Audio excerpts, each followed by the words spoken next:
تبارك الذي بيده الملك وهو على كل شيء قدير الذي خلق الموت والحياة ليبلوكم أيكم أحسن عملا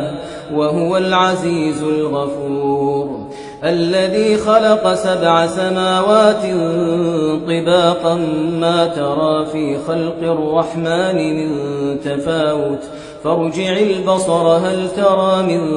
فطور ثم ارجع البصر كرتين ينقلب إليك البصر خاسئا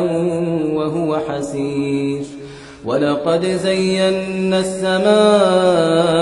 الدنيا بمصابيح وجعلناها رجوما للشياطين وأعتدنا لهم عذاب السعير وللذين كفروا بربهم عذاب جهنم وبئس المصير إذا ألقوا فيها سمعوا لها شهيقا وهي تفور تكاد تميز من الغيظ كلما ألقي فيها فوج سألهم خزنتها ألم يأتكم نذير قالوا بلى قد جاءنا نذير فكذبنا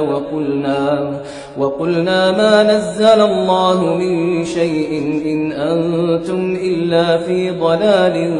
كبير وقالوا لو كنا نسمع أو نعقل ما كنا في أصحاب السعير فاعترفوا بذنبهم فسحقا لأصحاب السعير إن الذين يخشون ربهم بالغيب لهم مغفرة وأجر كبير وأسروا قولكم أو اجهروا به إنه عليم بذات الصدور ألا يعلم من خلق وهو اللطيف الخبير هو الذي جعل لكم الأرض ذلولا فامشوا في مناكبها وكلوا من رزقه وإليه النشور أأمنتم من في السماء